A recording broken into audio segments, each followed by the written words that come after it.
मन मना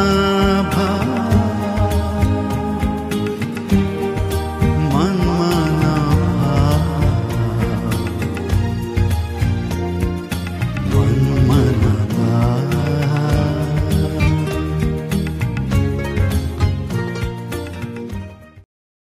ओम शांति। हमारा विषय है निराकारी निर्विकारी और निरहंकारी स्थिति का अनुभव करना। बाबा ने अंतिम दिनों में यह महावाक्य उच्चारण किए थे कि मीठे बच्चे, निराकारी बनो, निर्विकारी बनो और निरहंकारी बनो। ब्रह्मा बाबा इतने व्यस्त रहते हुए भी बाबा ने ऐसी अचल अडोल स्थिति बनाई थी।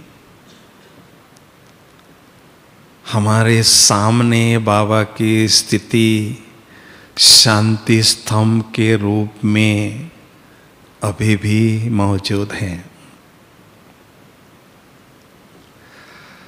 स्तंभ अर्थात बहुत ऊंची स्थिति।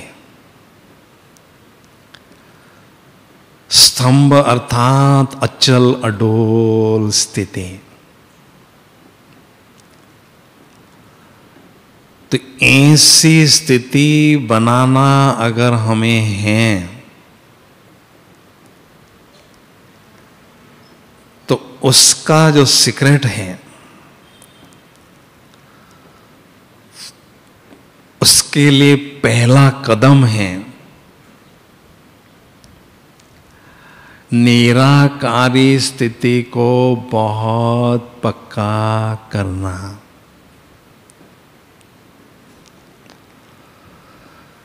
क्योंकि बाबा हर मुरली में इतने वर्षों से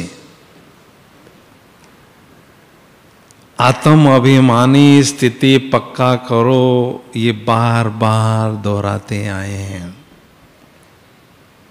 एक भी मुरली नहीं है जिसमें बाबा ने ये इशारा नहीं दिया है।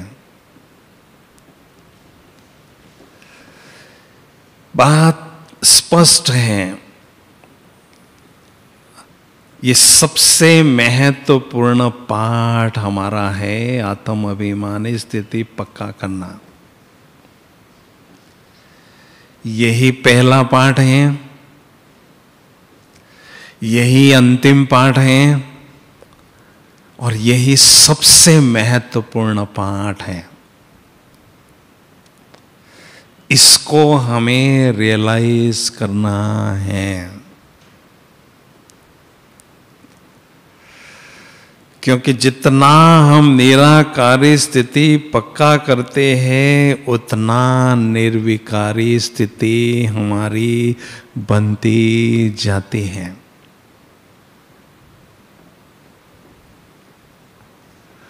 और जितना हम निर्विकारी बनते जाते हैं उतना हम निरहंकारी बनते जाते हैं। ये तीनों का बहुत गहरा कनेक्शन आपस में है।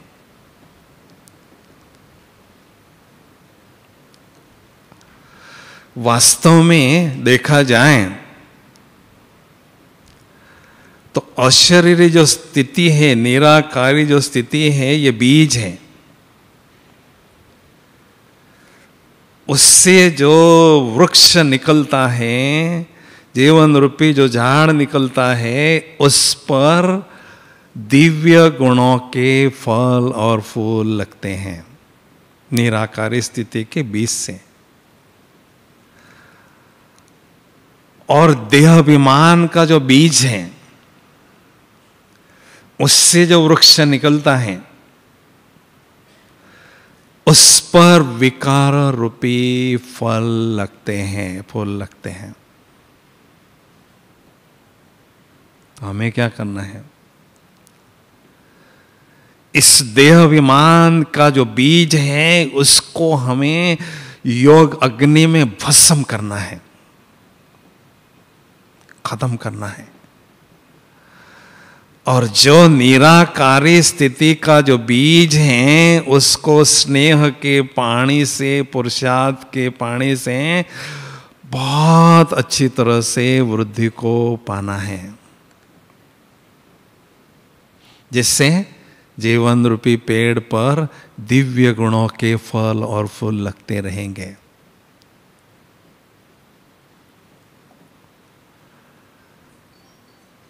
तो सबसे पहली बात है, निराकारी स्थिति को मुझे पक्का करना है।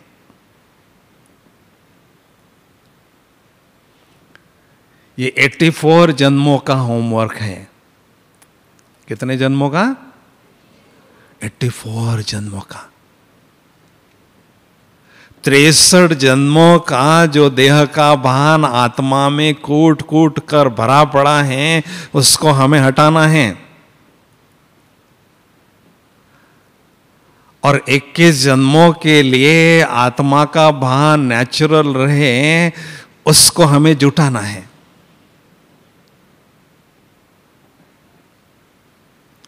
कितने जन्मों का होमवर्क हो गया? 84 जन्मों का होमवर्क हो गया।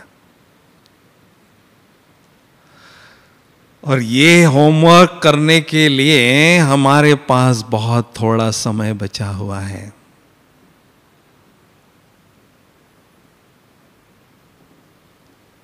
अपने से पूछें कि थोड़े समय में अगर ये होमवर्क पूरा करना है तो कितनी मेहनत इस बात पर मुझे करनी होगी।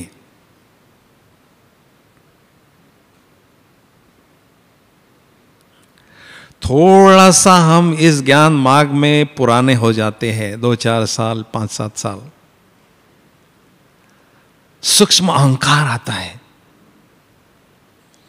ये क्या आत्मा का लेसन, ये नए बच्चों के लिए, मेरे लिए नहीं है। ये अहंकार हमें उस पर काम करने नहीं देता है और उसके कारण हम 5 साल 10 साल आगे बढ़ते ही जाते हैं और स्थिति हमारी हलचल में आती ही रहती है।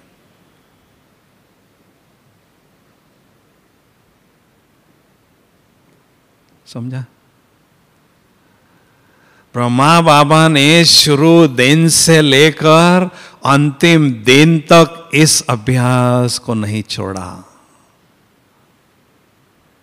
अंतिम दिन तक बाबा ने अशरीरी स्थिति के अभ्यास की मॉलिश पॉलिश करते ही रहे, उसको पक्का करते ही रहे।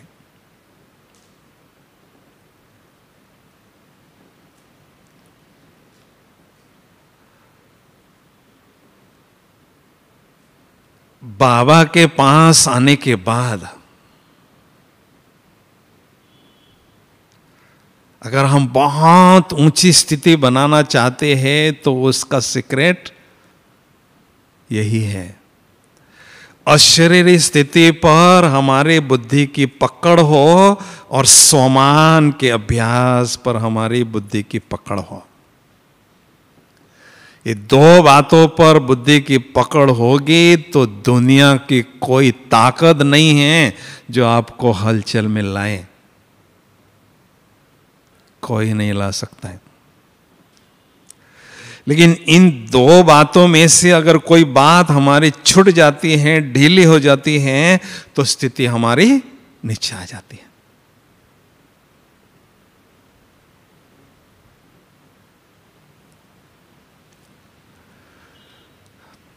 तो निराकारी स्थिति मुझे पक्की करनी है, उस पर मुझे दिल से अभ्यास करना है। अभी कैसे करेंगे, इसकी विधि क्या है? निराकारी स्थिति का अभ्यास करने की विधि बड़ी सरल है।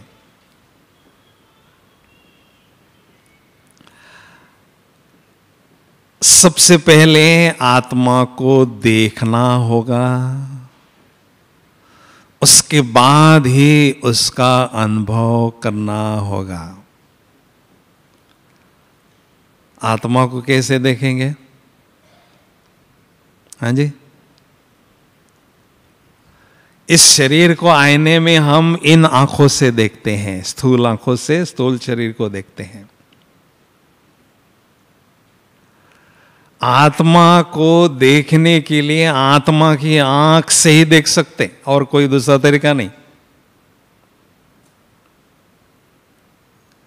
तो आत्मा की आंख कौन सी है? हाँ जी, ज्ञान का नेत्र। और बोलो, हाँ जी, दिव्य नेत्र। और बोलो, हाँ जी, सुभाष भाई बोलो। हाँ, तीसरा नेत्र। वो कहाँ है तीसरा नेत्र? किधर है? हाँ जी, तीसरा नेत्र तो हम कह दिया, लेकिन है कहाँ वो चीज? आत्मा कहते हैं। आत्मा का भी वो कौन सा हिस्सा है, कौन सा पार्ट है, किधर है वो?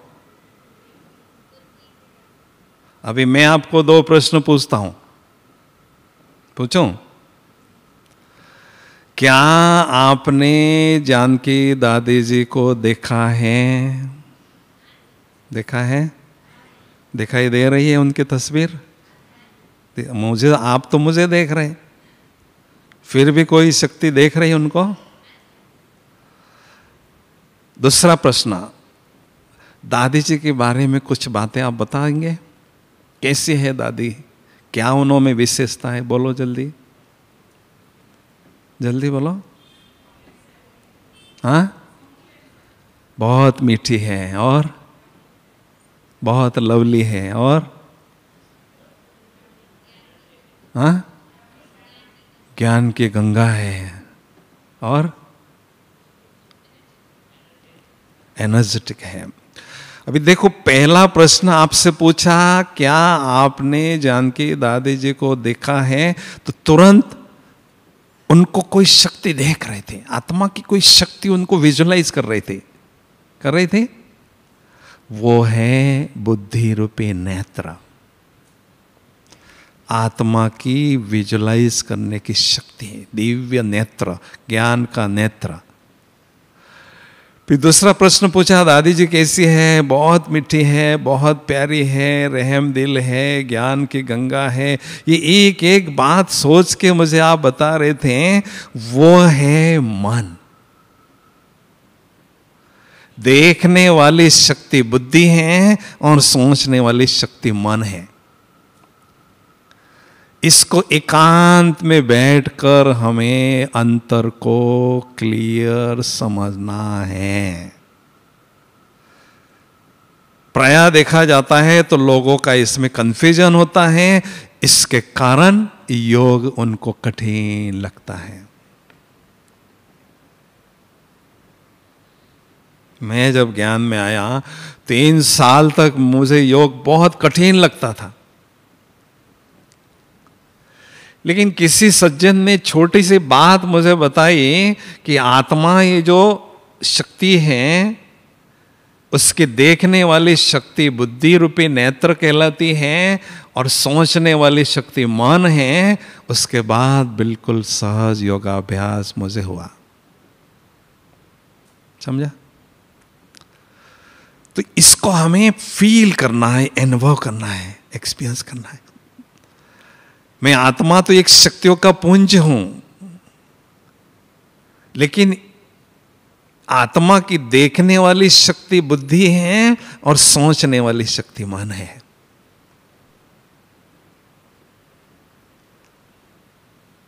फिर आत्मा का अनुभव करने के लिए उसको हमें यूज करना है।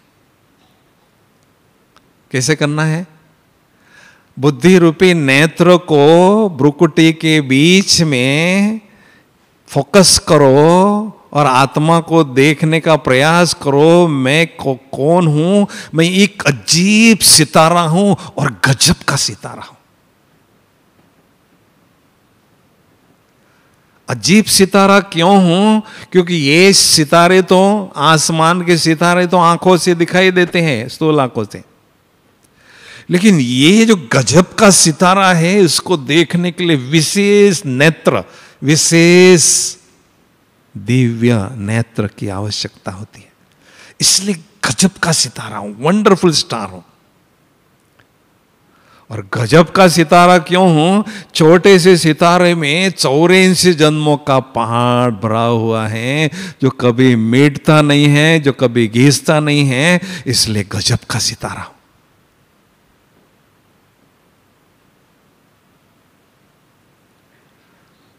बाबा ने हम सभी को पुरुषार्थ रूपी कार दी है, हाँ जी। उस कार को हमें याद की यात्रा पर दौड़ाना होता है,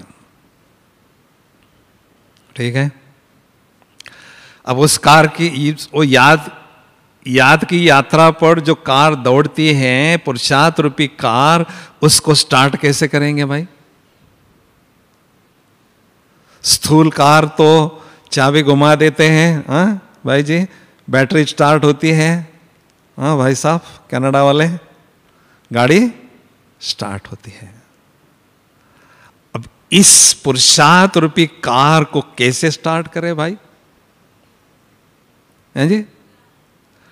स्टार जब तक समझते नहीं है स्वयं को, गाड़ी स्टार्ट नहीं हो सकती। मैं कौन हूं? बोलो ना। मैं केवल स्टार नहीं हूं, लेकिन कौन हूं? सुपरस्टार हूं। ये सारे सुपरस्टार यहां बैठे हैं, तालियां तो बजाओ जरा।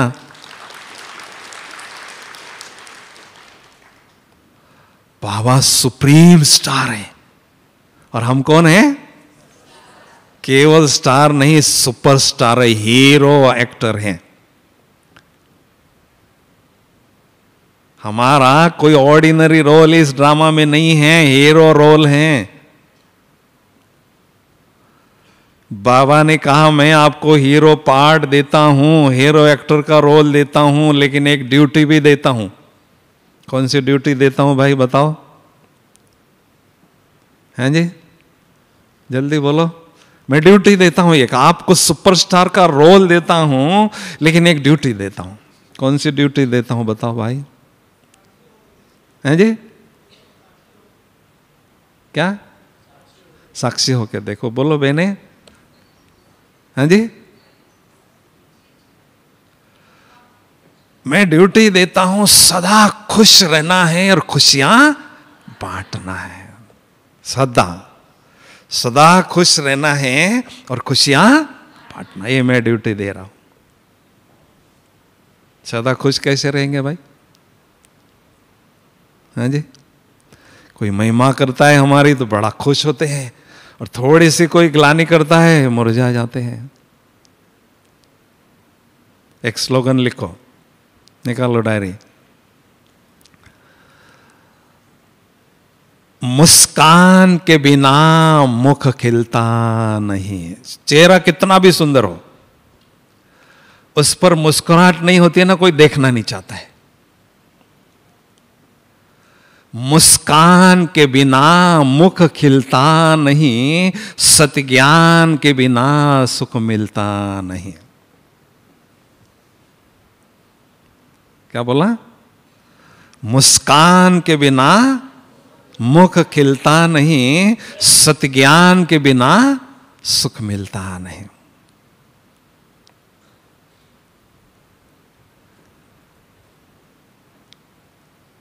चेहरा हमेशा प्रसन्न रहने के लिए आवश्यक है मन हमारा सदा प्रसन्न रहे,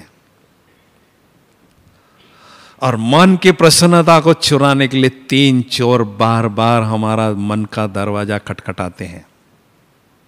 कौन से 3 चोर है वो? चिंता, भय और बोझ।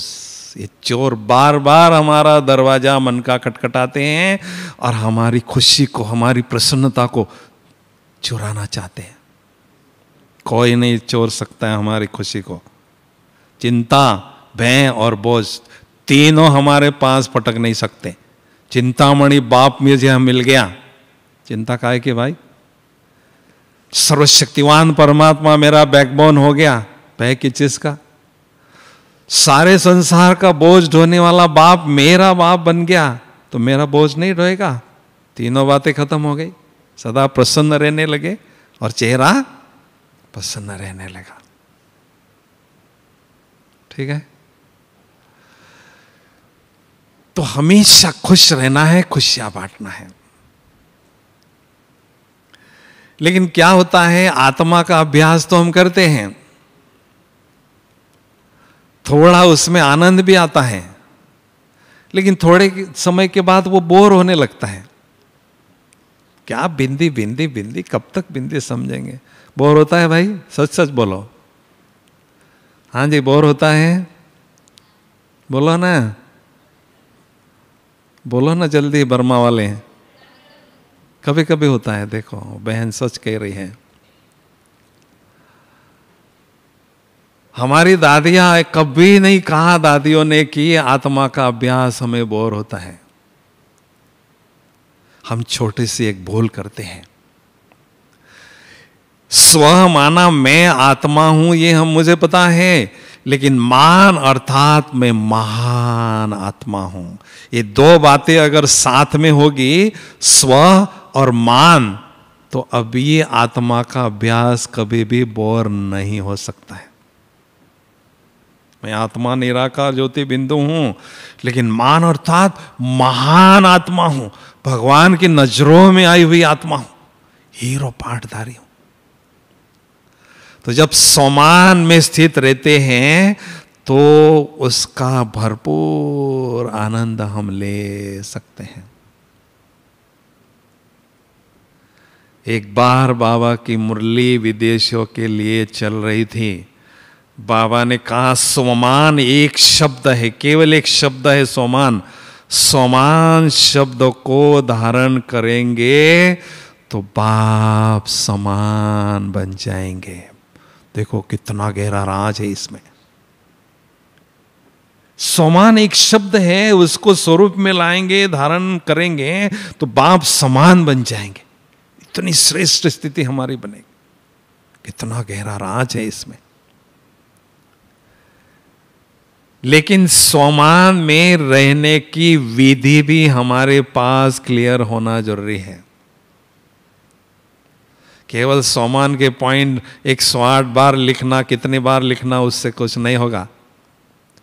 उसका हमें अभ्यास करना जरूरी है, उसमें हमें टीकना जरूरी है।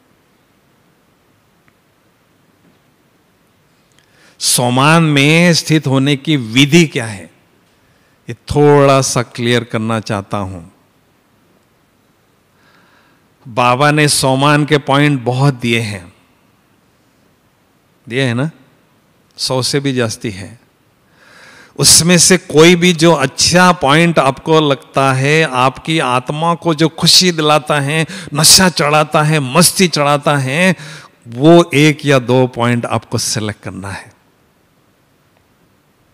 मैं विश्व कल्याणकारी आत्मा हूं, मैं विश्व परिवर्तक आत्मा हूं, या मैं विजयी आत्मा हूं, या मैं शिव शक्ति हूं, मैं योगिनी हूं, मैं तपस्विनी हूं, मैं राज ऋषि हूं, मैं पूर्वज आत्मा हूं, मैं उदार मूर्त आत्मा हूं। जो भी आपको अच्छा लगता है उसमें से 1 या 2 टाइटल आपकी आत्मा के लिए सेलेक्ट करना है।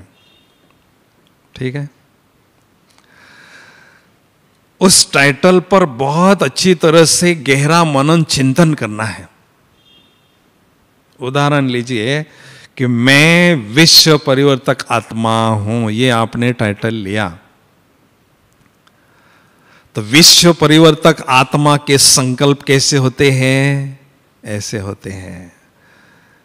विश्व परिवर्तक आत्मा के बोल कैसे होते हैं? बहुत महान होते, श्रेष्ठ होते, प्रेरणा देने वाले होते हैं।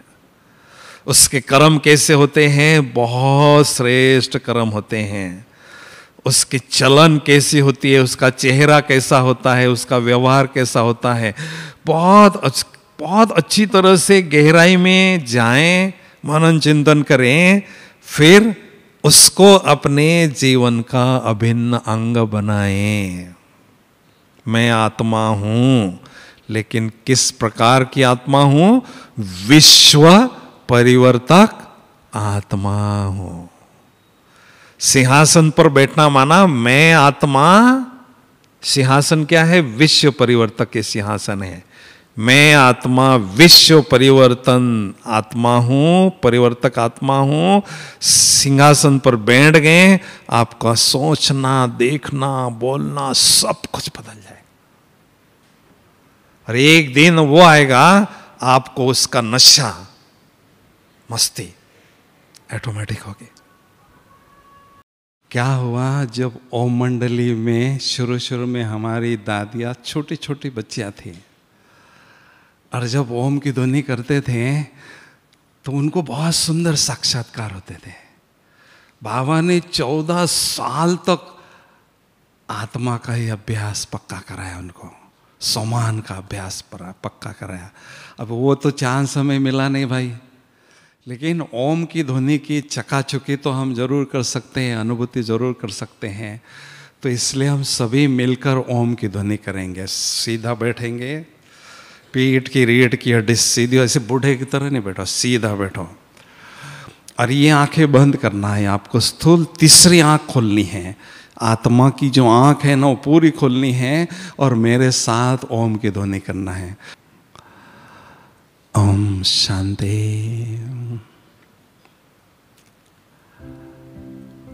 इस देह रूपी मंदिर में,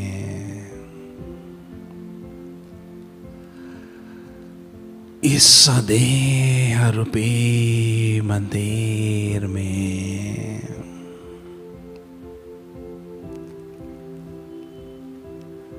मैं आत्मा रूपी चैतन्य ज्योति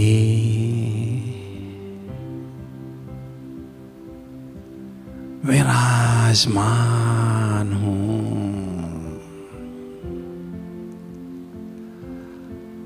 उस आत्मा रूपी चैतन्य ज्योति से दिव्यता का प्रकाश, दिव्यता की रोशनी चारों ओर फैल रही है। मुझ आत्मा रूपी चैतन्य ज्योति के चौओर बहुत सुंदर आभा मंडल, दिव्य प्रकाश का औरा अनुभव हो रहा है। आत्मा रूपी चैतन्य ज्योति को देखते हुए सभी मुख से ओम की ध्वनि करेंगे। आत्मा रूपी चैतन्य ज्योति को देखते हुए सभी बोलो मेरे साथ,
अभी हम दूसरे मंत्र का जाप करने जा रहे हैं।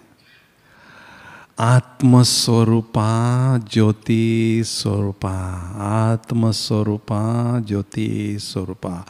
आत्मस्वरूपा मुख से बोलेंगे तो आत्मा के स्वरूप को देखना है। ज्योति स्वरूपा मुख से बोलेंगे तो ज्योति स्वरूप स्वयं को अनुभव करना है। आत्मस्वरूपा मुख से बोलेंगे तो आत्मा के स्वरूप को देखना है दिव्य नेत्र से। ज्योति स्वरूपा कहेंगे तो उसको अनुभव करना है।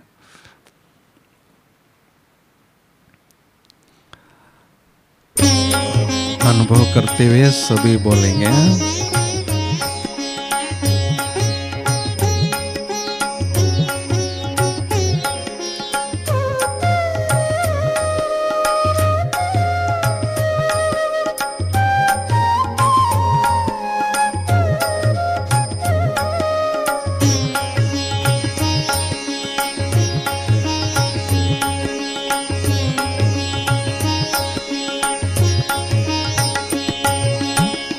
आत्मस्वरूपा ज्योति स्वरूपा, सभी बोलो, आत्मस्वरूपा बोलो सभी। ज्योति स्वरूपा आत्मस्वरूपा, बोलो सभी। आत्मस्वरूपा ज्योति स्वरूपा, आत्मस्वरूपा ज्योति स्वरूपा, आत्मस्वरूपा ज्योति स्वरूपा, आत्मस्वरूपा ज्योति स्वरूपा, आत्मस्वरूपा ज्योति स्वरूपा, आत्मस्वरूपा ज्योति स्वरूपा, आत्मस्वरूपा ज्योति स्वरूपा, ज्योति स्वरूपा आत्मस्वरूपा, ज्योति स्वरूपा आत्मस्वरूपा, ज्योति स्वरूपा आत्मस्वरूपा, ज्योति स्वरूपा आत्मस्वरूपा, ज्योति स्वरूपा आत्मस्वरूपा, ज्योति स्वरूपा आत्मस्वरूपा, ज्योति स्वरूपा आत्मस्वरूपा, ज्योति स्वरूपा आत्मस्वरूपा, ज्योति स्वरूपा आत्मस्वरूपा, ज्योति स्वरूपा आत्मस्वरूपा, आत्मा रूपा ज्योति रूपा, आत्मा रूपा ज्योति रूपा, आत्मा रूपा ज्योति रूपा, आत्मा रूपा ज्योति रूपा, आत्मा रूपा ज्योति रूपा, आत्मा रूपा ज्योति रूपा, आत्मा रूपा ज्योति रूपा, आत्मा रूपा ज्योति रूपा, आत्मा रूपा ज्योति रूपा, आत्मा रूपा ज्योति रूपा, ज्योति रूपा आत्मा रूपा, ज्योति रूपा आत्मा रूपा, ज्योति रूपा आत्मा रूपा, ज्योति रूपा आत्मा रूपा, ज्योति रूपा आत्मा रूपा, ज्योति रूपा आत्मा रूपा, ज्योति रूपा आत्मा रूपा, ज्योति रूपा। सभी खड़े हो जाएंगे अभी अपने अपने स्थान पर, और दो की जोड़ी करेंगे, एक दो के सामने खड़े हो जाएंगे, अकेला कोई भी नहीं रहेगा। जोड़ी अपनी ढूंढो, जोड़ी आमने सामने खड़े हो जाओ। ओम शांति।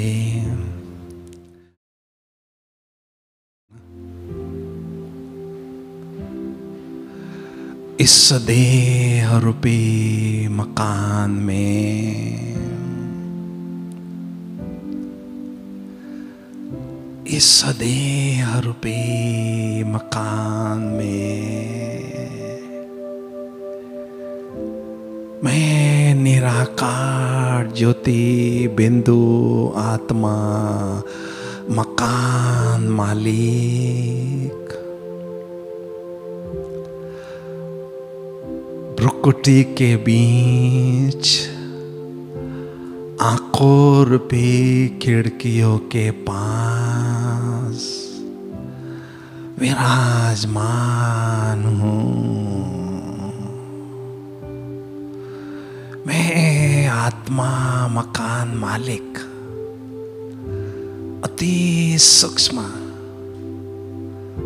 चमकता हुआ दिव्य सितारा हूँ। सामने विराजमान आत्मा रूपी मकान मालिक को भी मैं आंखों रूपी खिड़कियों से दिव्य नेत्र से स्पष्ट देख रहा हूं। हम दोनों ज्योति बिंदु आत्मा आत्मा भाई भाई है। एक निराकार शिव पिता की प्यारी संतान है।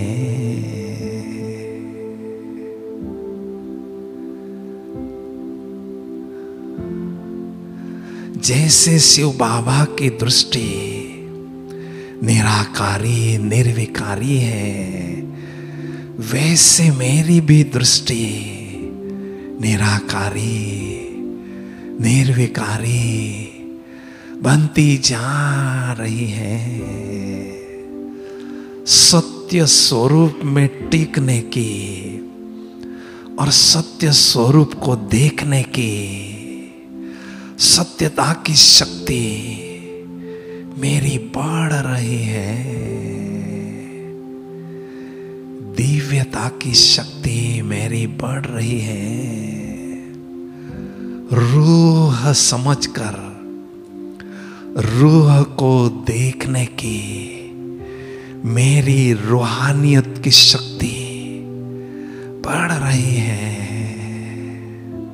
सचमुच मैं कितनी न खुश नसीब आत्मा हूं जो अपने सत्य स्वरूप को, निराकारी स्वरूप को, दिव्य स्वरूप को, आत्मिक स्वरूप को दिव्य नेत्र से स्पष्ट देख रही हूं और अनुभव भी कर रही हूं। भगवान की नजरों में आई हुई मैं भाग्यवान आत्मा हूं। भाग्य विधाता भगवान मेरे पिता बन चुके हैं। भाग्य विधाता ने मेरे भाग्य का सितारा चमका दिया है। चाहे जितना मैं भाग्य लूट सकती हूं और लुटा सकती हूं, मुझे अपने भाग्य पर नाज है। मेरे मस्तक पर मस्तक मणि आत्मा चमक रही है। अष्ट शक्तियों की चमक मुझ मस्तक मणि आत्मा से चारों ओर फैल रही है। कितना सुंदर, कितना अलौकिक अनुभव है यह मस्तक सिंहासन। देह तो मात्र एक साधन है, देह तो मात्र एक व्हीकल है, देह तो मात्र एक मकान है, देह तो मात्र एक वस्त्र है। वास्तव में मैं आत्मा चैतन्य ज्योति बिंदु सितारा हूं।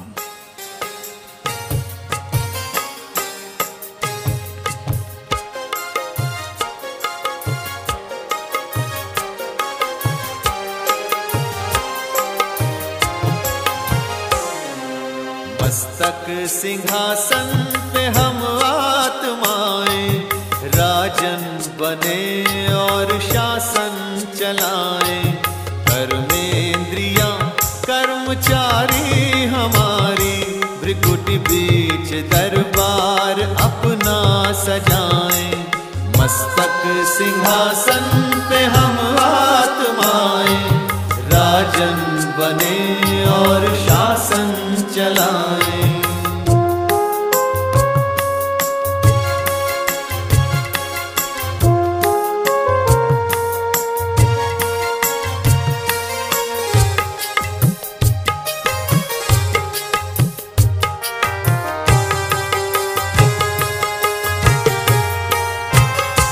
करे मंत्रणा मिलके मन मंत्री से, समाचार पूछे सजग संतरी से। समाचार पूछे सजग संतरी से, बड़ी सावधानी से इस राजधानी को माया की छाया से पल पल बचाएं। मस्तक सिंहासन पे हम आत्माएं राजन बने और शासन चलाएं। कर्मेंद्रियां कर्मचारी हमारी, त्रिकुटी बीच दरबार अपना सजाएं।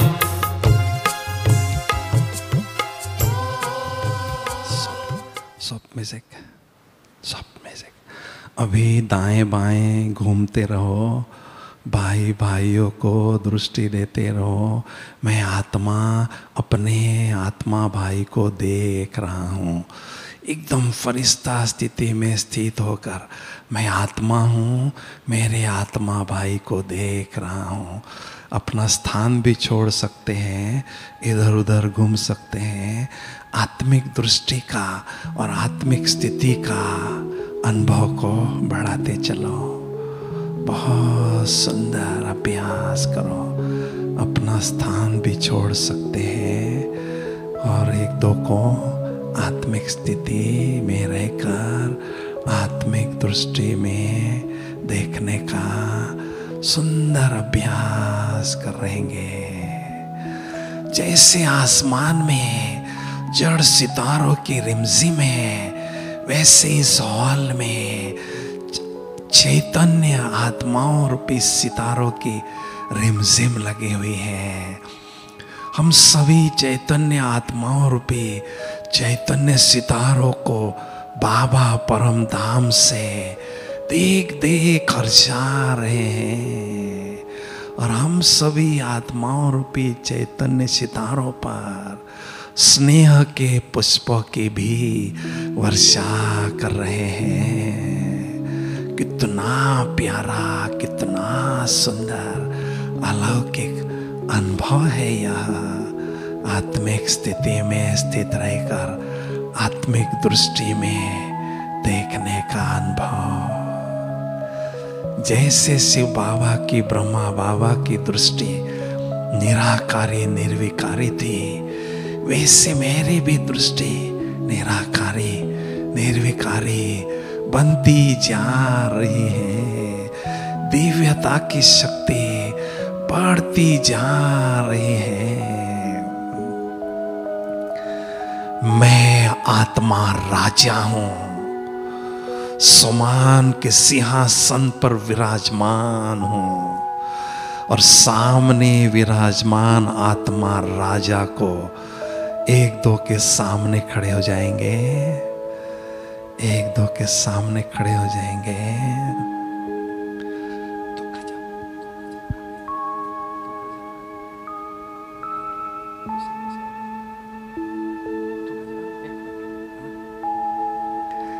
मैं आत्मा राजा, सामने विराजमान आत्मा राजा को बड़े सम्मान की दृष्टि से देख रहा हूं।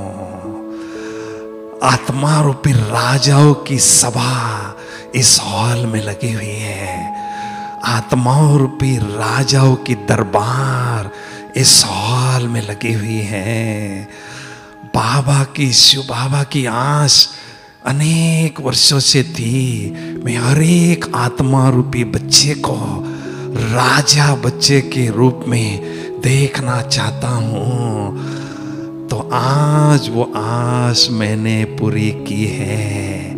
मैं आत्मा राजा हूं, सोमान के सिंहासन पर विराजमान हूं। कर्मेंद्रिया मेरी प्रजा है, मेरी प्रजा मेरे नियंत्रण में और अनुशासन में है।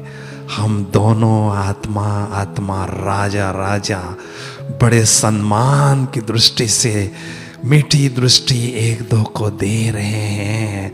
सचमुच गजब का रोल हम सभी का इस बेहद ड्रामा में है।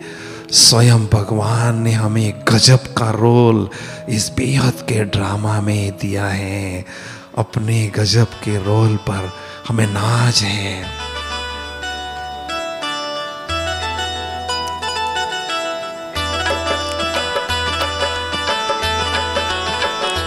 तू गजब है गजब, तू गजब है गजब, तू रूहों का वालिद गजब है गजब, तू गजब है गजब, तू गजब है गजब, तू रूहों का वालिद गजब है गजब। इस ज़मीं पे है तेरे करिश्मे अजब, इस ज़मीं पे है तेरे करिश्मे अजब, तू गजब है गजब, तू गजब है गजब, तू गजब है गजब, तू गजब है गजब, तू रूहों का वालिद गजब है गजब।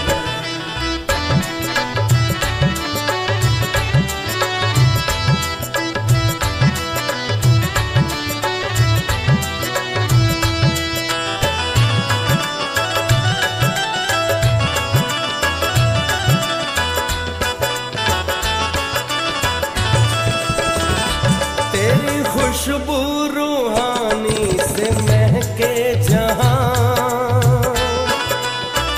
हो तेरी खुशबू रूहानी से महके जहां, ज़र्रे ज़र्रे में है तेरी खुशबू यहाँ, ज़र्रे ज़र्रे में है तेरी खुशबू यहाँ। तुझ में दिखते सितारे सूरज गगन, तुझ में दिखते सितारे सूरज गगन, तू है दरियाए मोहब्बत है दरियाए अमन, तू है दरियाए मोहब्बत है दरियाए अमन। तुझको कहते खुदा, तुझको कहते खुदा, तुझको कहते हैं रब, तुझको कहते खुदा, तुझको कहते हैं रब, तू रूहों का वालिद गजब है गजब, तू गजब है गजब, तू गजब है गजब, तू गजब है गजब, तू गजब है गजब, तू रूहों का वालिद गजब है गजब। ओम शांति। धन्यवाद। बैठ जाएंगे सभी। Thank you. जितना हमारी निर्विकारी स्थिति बढ़ती जाती है, उतना निराकारी घर की स्मृति बढ़ती है। उतना निराकार बाप की स्मृति बढ़ती है और उतनी दृष्टि भी हमारी निराकारी बनती जाती है। जितना निराकारी स्थिति में स्थित रहते हैं, कितने सारे लाभ हैं। निराकारी बाप की याद बहुत सहज आती है। और जैसी जितनी गहराई की निराकारी स्थिति होती है, उतनी गहराई की बाबा की याद हमारी होती है। जितना खुद को देख सकते हैं, उतना ही खुदा को देख सकते हैं। जितनी गहराई खुद में होती है, उतनी गहराई खुदा में खो जाने की होती है। तो निर्विकारी बनने के लिए शक्तिशाली योगाभ्यास की आवश्यकता है। हम 5 साल, 10 साल, 20 साल से ज्ञान में चल रहे हैं, लेकिन हमारे संस्कारों में परिवर्तन ही नहीं आता है। क्यों भाई, क्या बात है? हर रोज ज्ञान मुरली सुनते हैं, योग करते हैं, फिर भी हमें कमेंट मिलता है, अभी गुस्सा आ रहा है आपको, अभी कभी फीलिंग आ जाती है। ये कमेंट बाबा का नाम कभी कभी बदनाम भी कर सकते हैं। ऐसा क्यों होता है भाई? हर रोज योगाभ्यास करते हैं, मुरली सुनते हैं, उससे हमारे पुराने कड़े संस्कार थोड़े से नरम भी बनते हैं, थोड़े गर्म भी हो जाते हैं, लेकिन मेल्ट नहीं होते। मेल्ट होने के लिए आवश्यकता है ज्वाला स्वरूप योगाभ्यास को बढ़ाने की, शक्तिशाली योगाभ्यास को बढ़ाने की। उसके बिना हमारे कड़े संस्कार, 63 जन्मों के जो कड़े संस्कार, कठोर संस्कार हैं, वो परिवर्तन नहीं हो सकते हैं। 63 जन्मों के कठोर संस्कार हैं, एक जन्म के नहीं, 63 जन्मों के। इसलिए एक तरफ तो हमें शक्तिशाली योगाभ्यास को बढ़ाना है और निर्विकारी स्थिति बनाते जाना है, ठीक है। और दूसरे तरफ विशेष विकारों को जीतने के लिए विशेष दिव्य गुण धारण करना है। वास्तव में विकार क्या चीज है? विकार का कोई अस्तित्व नहीं है, विकार का कोई एग्जिस्टेंस नहीं है। विकार जैसे अंधकार का कोई एग्जिस्टेंस नहीं होता है। अंधकार किसको कहते हैं? प्रकाश के अभाव को अंधकार कहते हैं। अंधकार कोई चीज है? नहीं है। अंधकार तो एनर्जी भी नहीं है, इलेक्ट्रिक पावर भी नहीं है, लाइट तो इलेक्ट्रिसिटी है। तो 5 विकार जो है वो 5 दिव्य गुणों का अभाव है। पहला गुण पवित्रता का जो गुण है, पवित्रता की लाइट आत्मा की जैसे जैसे हम यूज करते हैं धीरे धीरे डल होती हैं, तो आत्मा पर काम विकार रूपी अंधकार छा जाता है, ऑटोमेटिक छा जाता है। जैसे पवित्रता की शक्ति धीरे धीरे कम होती है, डल होती है, तो काम विकार का अंधकार छा जाता है। भाई क्रोध क्या चीज है? क्रोध है शीतलता के दिव्य गुण का जो अभाव है, धीरे धीरे धीरे क्रोध आ जाता है, यह अंधकार है। काम क्रोध। लोभ, लोभ क्या चीज है? संतुष्टता का गुण जो है धीरे धीरे धीरे हम यूज करते हैं, वो डल हो जाता है, तो लोभ आ जाता है। चौथा विकार मोह है। सबके साथ समान प्यार होना ये दिव्य गुण है, क्योंकि हम प्यार के सागर के बच्चे हैं। सबके साथ समान प्यार होना, लवफुल नेचर होना, ये हमारा नेचुरल है। लेकिन किसी के साथ विशेष प्यार होना, उसको क्या कहते हैं? मोह। तो मोह विकार हमारे आत्मा में आ जाता है। और अहंकार क्या चीज है? अहंकार है नम्रता का दिव्य गुण का अभाव। जैसे जैसे नम्रता का दिव्य गुण हमारा धीरे धीरे घटने लगता है, यूज होने लगता है, तो अहंकार आ जाता है। तो कहने का भाव मेरा ये है, 5 विकार जो हैं वो 5 विशेष दिव्य गुण का अभाव है। तो एक तरफ शक्तिशाली योगाभ्यास को बढ़ाएं और दूसरे तरफ इन 5 दिव्य गुणों को जीवन में धारण करने के लिए विशेष पुरुषार्थ करें, तो हमारी प्रोग्रेस डबल हो सकती है, स्पीड तेज हो सकती है। विकारों के अंश वंश हमें कहाँ जाना है? विष्णु के वंश में जाना है। विष्णु माना विष्णु, अंश मात्र भी विकार का विष जिस आत्मा में नहीं है उसको कहते हैं विष्णु। वो केवल ब्रह्मा बाबा की यादगार नहीं है, बाबा के साथ हम बच्चों की भी यादगार हैं। जितना हम मास्टर विष्णु बनते जाएंगे, विकारों के विष को खत्म करते जाएंगे, तो विष्णु के समीप रहेंगे, कृष्ण के समीप रहेंगे। और विकार मेरे खत्म होते जा रहे हैं, कैसे पता चलेगा? भाई बीपी को और शुगर को हम फट से चेक करते हैं, भैया कल से जास्ती बीपी आ जाए, कल से जास्ती शुगर आ जाए, बोलते हैं ना। तो ऐसे हमारी निर्विकारी स्थिति बढ़ रही है या नहीं, निर्विकारी स्थिति बढ़ रही है या नहीं, भाई कैसे पता चलेगा? चेक करना है तो कैसे चेक करेंगे?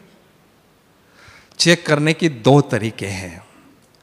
पहला स्वप्न से हम चेक कर सकते हैं, दूसरा संकल्पों के माध्यम से चेक कर सकते हैं। स्वप्न जो हमें पढ़ते हैं वो सबकॉन्शियस माइंड उसमें यूज होता है, और हमारे जो पुराने कठोर संस्कारों का प्रभाव हमारी सबकॉन्शियस माइंड पर बहुत गहरा होता है। अगर हमें पांचों विकारों से संबंधित कोई स्वप्न पड़ता है, इसका मतलब वो विकार के अंश आत्मा में अभी तक भी हैं।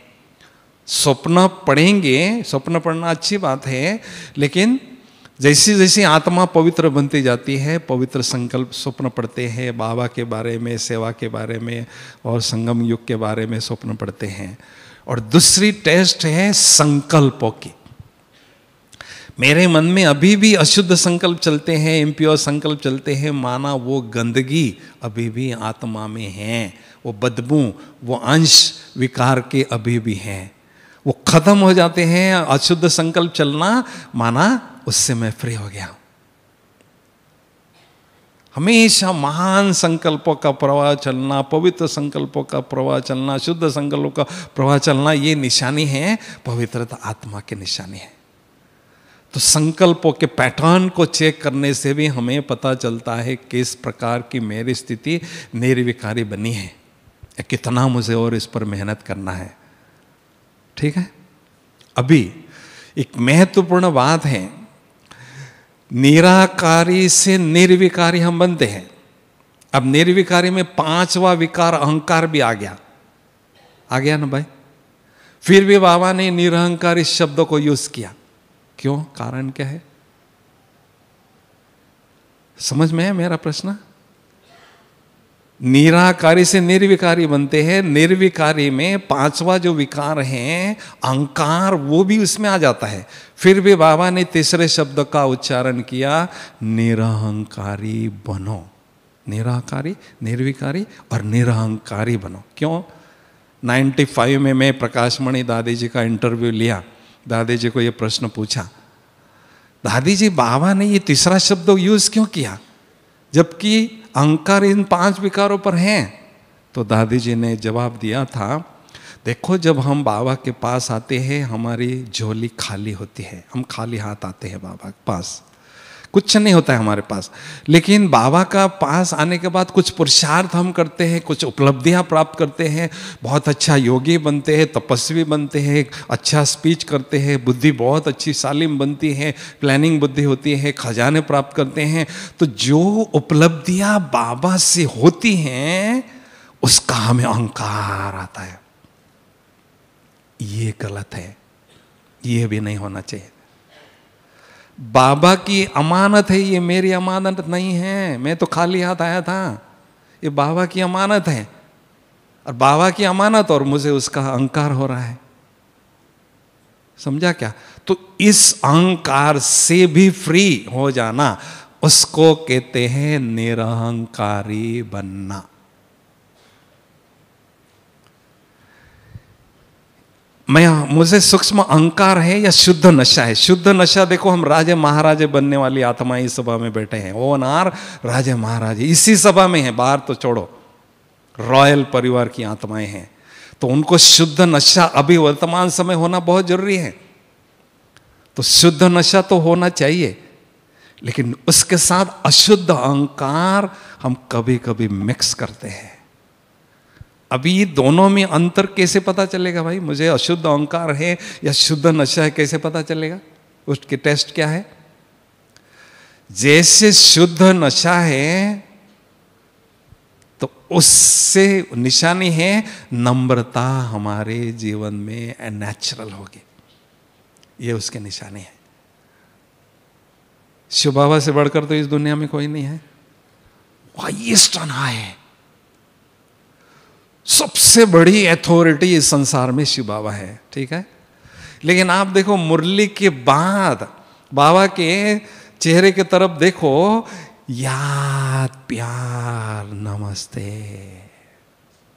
लिटरली बाबा नमस्ते करते हैं बच्चों को। क्यों कर रहे हैं? देखो मेरे तरफ मैं कितना ऊंच हूं और कितना मैं निरहंकारी हूं। सीखो मेरे से, देखो समझ में है? तो जितना जो निरहंकारी होता है उतना वह नम्र चित्त होता है, जितना जो बड़ा होता है उतना वह नम्र चित्त होता है। ये उसकी निशानी है। हम स्वयं को बड़ा समझते हैं और नम्रता भाव हमारे जीवन में नहीं, कोई हमें बड़ा नहीं मानेगा, कहेंगे ये अहंकारी व्यक्ति है। और अहंकारी व्यक्ति से वैसे ही दूर लोग भागते हैं। और जितना जो नम्र चित्त होता है उसके पीछे पीछे आते हैं, उसके पास आते हैं। सेवा करने का हमें मौका मिलता है, ठीक है ना। तो इसलिए हमें चेक करना है कि मुझे कोई ये अहंकार तो नहीं है, ये चेक करना है। अगर है कोई बात नहीं, उसको हटा देना है, नम्रता को अपनाना है, ठीक है ना। तो ये सूक्ष्म चेकिंग हमें करते रहना है। लेकिन निराकारी स्थिति मेरी दिन प्रतिदिन आगे बढ़ रही है या नहीं, उसकी सूक्ष्म चेकिंग हमें जरूर करते जाना है। हमारा लक्ष्य केवल आत्म अभिमानी स्थिति को अनुभव नहीं करना है, लेकिन क्या लक्ष्य है? क्या लक्ष्य है? संपूर्ण आत्म अभिमानी बनना। हम इस धरती पर कैसे आए थे? हैं जी? नंगे आए थे, न अंगे। अंग हमें यहां मिला। न अंगे आए बिंदु बनकर, न अंगे आए प्रकृति ने अंग दिया, भाई लो पाठ बजाने के लिए गिफ्ट मेरे से, जाते समय मुझे वापस कर देना। और न अंगे जाएंगे, बिंदु जैसे आई थी वैसे जाना है। अनेक बार मैं आत्मा ज्योति बिंदु रूप में आई थी, घर वापस गई थी। इसको स्वदर्शन चक्र घुमाना कहते हैं, स्वयं का दर्शन।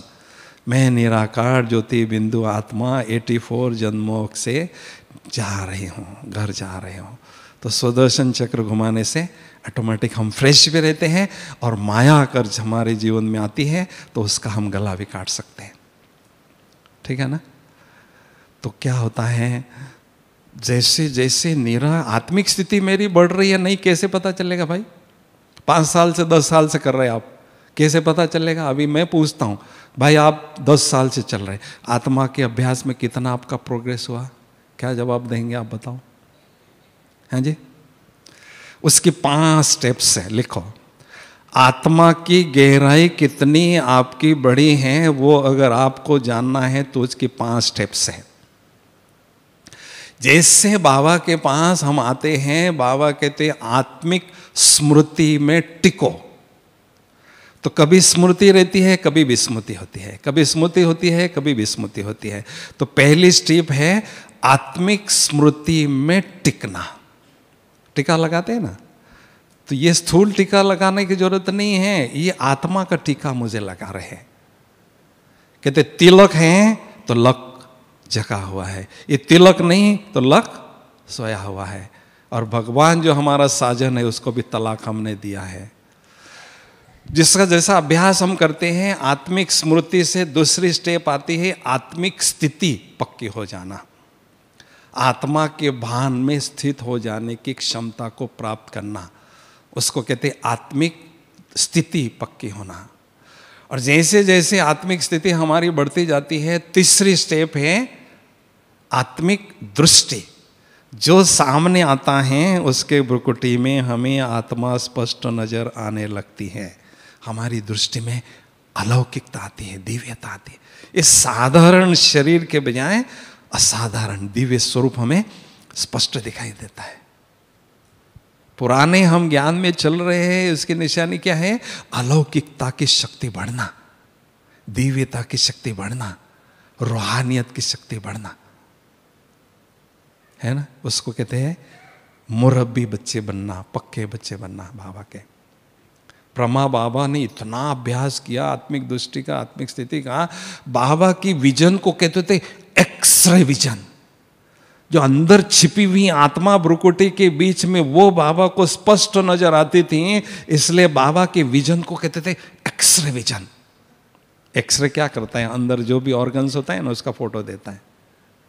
तो एक्सरे विजन माना पारदर्शी दृष्टि हमारी बनती जाना, ठीक है?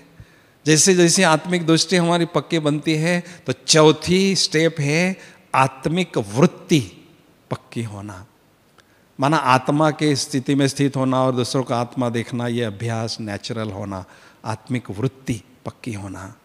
और पांचवी स्टेप है आत्मिक कृति में स्थित हो जाना, अर्थात कर्म करते हुए भी आत्मा के भान में स्थित रहने का अभ्यास पक्का होना, उसको कहते हैं आत्मिक कृति। और लास्ट है आत्म अभिमानी स्थिति के संस्कार पक्के हो जाना, जो संस्कार हम साथ में लेके जाते हैं, जिसके आधार पर 21 जन्म तक नेचुरल आत्मिक स्थिति और आत्मिक दृष्टि हमारी सतयुग में रहती है, उसके आधार पर। अभी हमें पूछना है मैं कहाँ खड़ी हूं, कौन सी स्टेप पर खड़ी हूं? पहली स्टेप पर हूं, दूसरी पर हूं, तीसरी पर कहाँ हूं? मुझे तो मंजिल कौन सी है? संपूर्ण आत्म अभिमानी स्थिति अनुभव करना, जीरो देह का भान।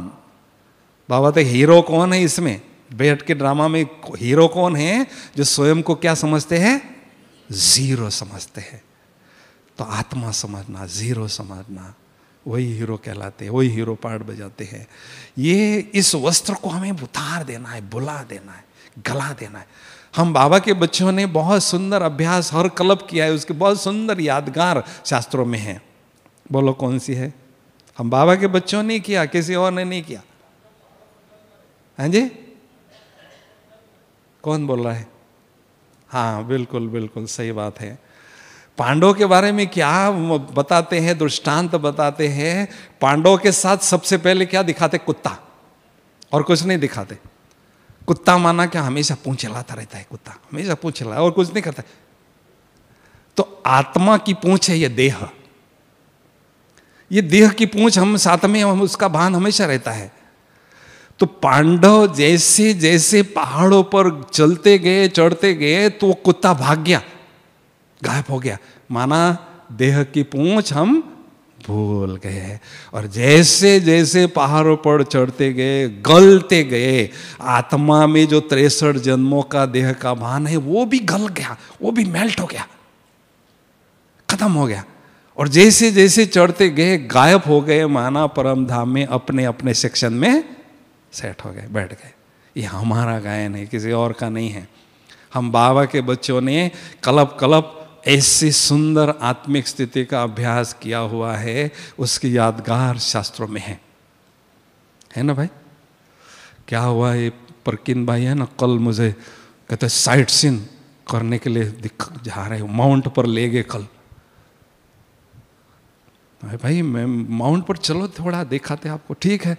गए वहां ऊपर, वो एक मकान था पुराना, तो वहां अंदर में हम जा रहे थे ना, बड़ा डर लग रहा था। और जैसे शाम का समय था और जैसे जैसे जा रहे थे ना, आवाज आ रहा था अरे भाई क्या बात है, इतना डर क्यों लग रहा है? परकिन भाई को बोला चलो भाई चलो, नहीं नहीं नहीं ठहरो, जाओ नहीं, हम डरपोक थोड़ी है, हम भी शक्तिशाली है। तो पड़ोस में एक माता थी बूढ़ी, माता जी को बोला यहाँ इतना डर क्यों लग रहा है? कहते हैं भैया इस मकान में 20 साल से लाइट ही नहीं जली है। तो क्या बन गया ये बंगला? क्या बन गया? भूत बंगला बन गया। अब इस मकान में कब से लाइट नहीं, बताओ सुभाष भाई, कब से लाइट नहीं इस मकान में, बताओ ना। 2500 साल से लाइट ही नहीं है, इसलिए ये बंगला भी क्या बन गया? 5 भूतों का बंगला बन गया। बताओ भाई। और केवल 5 भूतों का बंगला नहीं हो गया, भूत हमें आत्मा को परेशान करने लगे, परेशान करने लगे, दुख देने लगे। अब बाबा ऊपर से देख रहे हैं मेरे बच्चों का हाल क्या हो रहा है, भूत कितने परेशान कर रहे, मुझे कुछ करना होगा। बाबा ने ज्ञान सूर्य बाबा माउंट आबू में आ गया और आपके देश में किसी को भेजा और वो आत्मा का दीपक जगा दिया। इस बंगले में आत्मा की ज्योत जगा दी और भूत भाग गए थे। तो तालियां तो बजाओ जरा। इसलिए बाबा को भूतेश्वर कहते हैं, भूतों को भगाने वाला ईश्वर या भूतनाथ, भूत को भगाने वाला भूतनाथ, है ना भाई। तो जिस घर में अंधेरा होता है ना, वहां भूतों का डेरा होता है। अब ये मेरा घर है, इसमें आत्मा की लाइट सदा जगा कर रखना ये मेरा फर्ज है। इसलिए ये माया उस दीपक को बुझाने का प्रयास करी, मुझे जगाने का प्रयास करना है। वो बुझाने का प्रयास करेगी, मुझे जगाने का प्रयास करना है। तो जहां होगा अंधेरा वहां होगा भूतों का डेरा। लेकिन जैसे आत्मा की ज्योत जग जाती है, जब समझते हैं ज्योति तो माया भाग जाती है। ज्योति समझती माया भाग जाती। जंगल में शेर किसी को नहीं डरता है, एक चीज को डरता है, बताओ भाई लोग, आग को डरता है। तो इस मकान में आत्मा की लाइट जल रही है ना, तो माया हमारे पास आ ही नहीं सकती है, समझा। तो ये ज्योति निरंतर प्रखर होती रहे, विशाल बनती जाए और बहुत शक्तिशाली बनती जाए। कोई गरीब झोपड़ी वाला होता है ना, किसी महल में बहुत लाइट जलती है ना, कहता है कितनी अच्छी लाइट जल रही है, हमें फ़ायदा हो रहा है, हमें लाभ हो रहा है। तो इस मकान में लाइट जलेगी और अड़ोसी पड़ोसी को फ़ायदा हो गया तो अच्छी बात है ना भाई। वो तो हमें दुआएं देगा, हमारा पुण्य जन्म होगा, जमा होगा। इसलिए बहुत अखंड ज्योत सदा जलती रहे, उसमें ज्ञान का गुरुत्व, अटेंशन का गुरुत्व डालते रहें और ये ज्योत को निरंतर प्रखर जलती रहें, ऐसा हमें अनुभव करते जाना है। सबसे प्यारी चीज, सबसे प्यार हमारा किससे होता है, थोड़ा सोच के जवाब देना। सबसे जास्ती प्यार हमारा किससे होता है, जल्दी जवाब दो। हैं जी, बोलो। हैं बाबा से? नहीं, बाबा से नहीं होता है। बोलो कल्पना बेन, बोलो ना। अपने देह से इतना लगाओ कि थोड़े समय के लिए हम बाबा के पास बैठते हैं ना, तुरंत उसको खींचता है देह। इतना मैग्नेटिक पुल है उसका, म्यूचुअल अट्रैक्शन है। इसलिए बाबा कहते हैं जितना देह से न्यारा उतना बाबा का प्यारा। अब कौन सी कंपनी चाहिए भाई, बॉडी की चाहिए या गॉड की कंपनी चाहिए, चॉइस आपको है। या बॉडी की कंपनी या गॉड की कंपनी। बॉडी की कंपनी से तो हम नीचे उतरते आए और गॉड की कंपनी से चढ़ती कला की अनुभूति करते जाते हैं। इसलिए जितना देह से न्यारा होते जाए उतना बाबा की याद ऑटोमेटिक आती है, समझा। इस खाल ने आत्मा को खाली कर दिया, सारे खजाने पूरे लुटा दिए इस चमड़ी ने, इस खाल ने। इसलिए हमें देह से न्यारा होना है और सबको विदेही दृष्टि से देखते जाना है और बाबा की याद हमें बहुत अच्छी तरह से याद करना है। हाँ, जीरो मोबाइल फ़ोन करना है ना आपको, जीरो फ़ोन लगाएंगे तो इस स्टेट से उस स्टेट में जाएगा भारत में, यहाँ से करेंगे तो बिहार में जाएगा या यूपी में जाएगा, ठीक है ना भाई। और 2 जीरो लगाएंगे तो कहाँ जाएगा, कहाँ जाएगा, विदेश में जाएगा। और 3 जीरो लगाएंगे तो सीधा परम धाम में शिव बाबा के पास। तालियां बजाओ ना जरा। मैं जीरो आत्मा, ड्रामा जीरो, और ये ड्रामा में जो आत्माएं हैं वो भी जीरो, और बाबा जीरो, सीधा परम धाम में आप पहुंच जाएंगे, ठीक है ना भाई। क्रिकेट लोगों को आजकल देखना बहुत अच्छा लगता है ना भाई लोग, बताओ, देखते हैं ना क्रिकेट, देखते हैं? हाँ देखो ये दादा देखते हैं, खूब देखते हैं। तो बाबा ने हमें सिखा, देखना, दूसरों को देखना छोड़ो, खुद खेलो क्रिकेट, खुद खेलो सारा दिन। मैं आत्मा 10 खिलाड़ी, 5 विकार और 5 तत्व, पति तत्व, ये 10 खिलाड़ी हैं। और आत्मा जो संकल्प रूपी बॉल फेंकती हैं, तो अगर ये 10 खिलाड़ियों में किसी ने पकड़ लिया तो आउट, आउट, बस गेट आउट, चले गए आउट। लेकिन 10 को आपने चकमा दिया और इस साकारी दुनिया से पार संकल्प गया, माना आपका क्या हो गया भाई? चौका लग गया, ठीक है ना। और वो संकल्प सीधा परम धाम में बाबा के पास चला गया, माना माना छक्का लग गया। मैक्सिमम कमाई, सबसे ज्यादा कमाई परम धाम में हो गई। तो ये क्रिकेट हमें सारे दिन भर में खेलते रहना है। कोई खिलाड़ी मेरे बॉल को पकड़ नहीं सकता है, संकल्प को रोक नहीं सकता है, संकल्प को अपनी तरफ आकर्षित नहीं कर सकता है। इसलिए इन्हों को हमें चकमा देना है, इन्हों पर हमें जीत पहनना है और बाबा के पास संकल्प को पहुंचाना है। तो फिर देखेंगे एक एक सेकंड में बाबा अनेक पद्मों की कमाई हमें दिलाता है। बाबा मुझे कहेंगे याद करते हैं या नहीं करते हैं? याद को याद क्यों कहते हैं बताओ भाई? दूसरा शब्द लोगों को मिला ही नहीं है, बोलो जल्दी। याद को याद क्यों कहते हैं? याद उल्टा क्या है? दया। दया के सागर के बच्चे हैं हम, और खुद पर भी दया नहीं करते। अगर हम बाबा को याद नहीं करते हैं तो खुद पर भी नहीं दया करते हैं। जितना याद करते हैं उतनी हम खुद पर दया करते हैं, और उतने खजाने दूसरों को बांटते हैं तो दूसरों पर भी याद करते हैं, ठीक है ना। योग को योग क्यों कहते हैं बताओ? दूसरा नाम लोगों को मिला ही नहीं। योग उल्टा क्या है? गयो। देखो ये बहन जी की आंखें स्पष्ट दिखा रही, यहां नहीं है, ऊपर चली गई, बाबा के पास बैठ गए। योग में योग की हमेशा आंखें आधी खुले दिखाते हैं, पूरी खुले भी नहीं और पूरी बंद भी नहीं दिखाते। क्यों? क्योंकि योगी इस संसार को देखते हुए भी नहीं देखता है, लेकिन वो दिव्य दृष्टि से, गुरु नानक जी के देखो आंखें आधी खुले है, एक ओंकार निराकार, वो बहुत दूर दूर तक जो अपना इष्ट है, इष्ट की याद में वो खोए हुए आंखें बोलती हैं। इसलिए योग को योग कहते हैं, याद को याद कहते हैं। इसलिए हमें हर सेकंड बाबा की याद करते रहना है और स्वयं को मालामाल करते जाना है। एक सेठ था, उस सेठ ने कहा पारस जो होता है ना, वो लोहे को लगाते हैं तो क्या होता है भाई? क्या होता है? सोना बन जाता है। वो लोभी लालची सेठ बहुत ढूंढा दुनिया में, अगर मुझे पारस मिल गया ना मजा आएगा, जितना चाहे सोना में बना दो, लेकिन मिला ही नहीं उसको पारस। पारस किसको मिला भाई? ये सारे बैठे हुए हैं, इनको पारस मिला। तालियां भी नहीं बजा रहे, कमाल कर रहे हैं।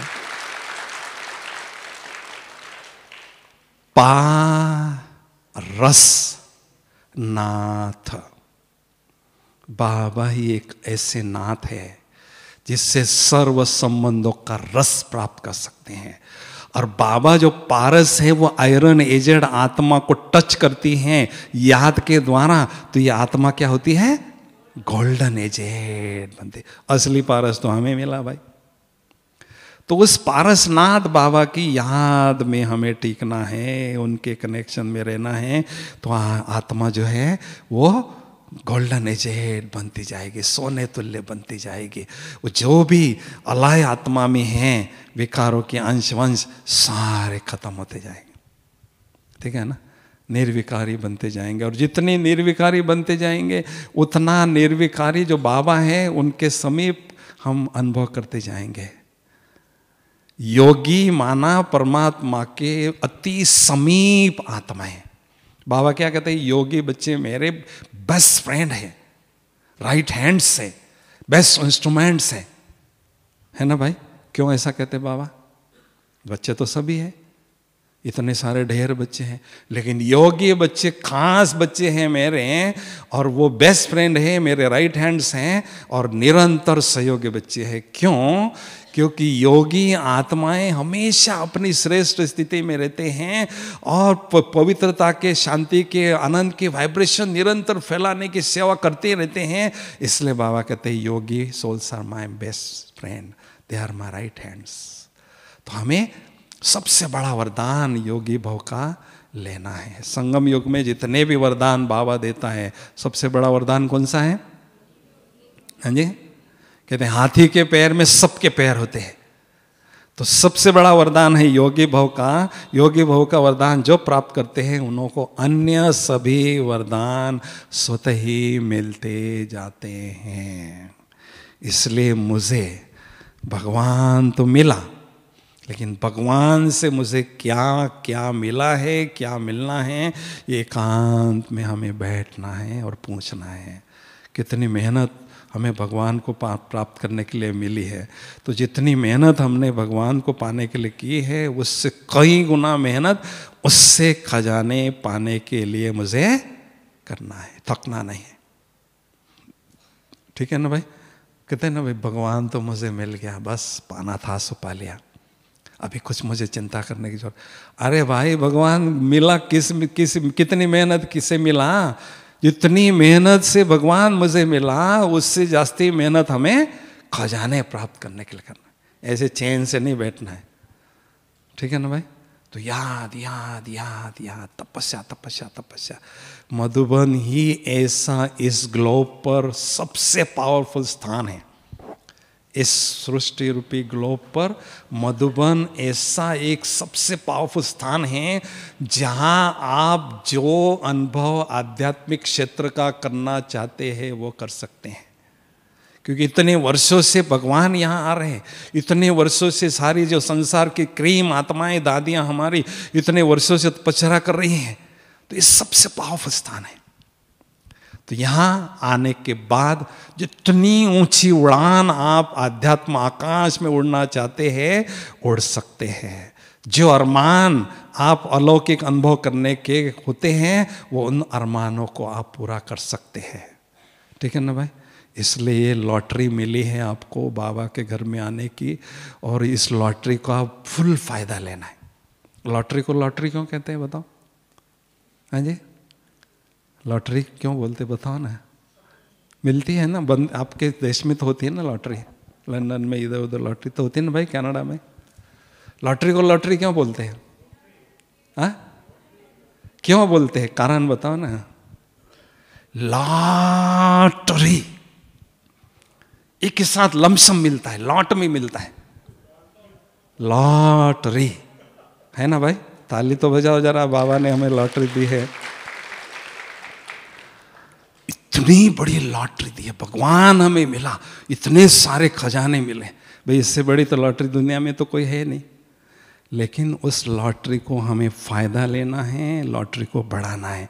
दुनिया में दो तरह के लोग होते हैं।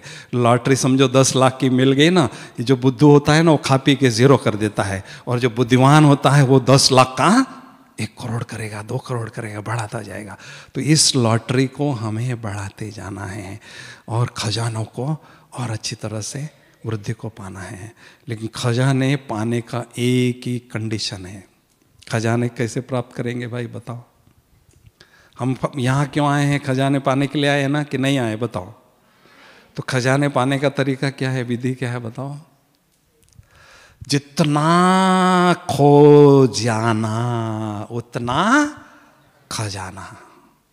जितना खुद में, आत्मा में और खुदा में खो जाना, उतना खजाना ऑटोमेटिक मिलता है। सागर के लहरों में लहराने से अल्पकाल का आनंद हमें जरूर मिलता है, लेकिन असली माल तो नीचे होता है।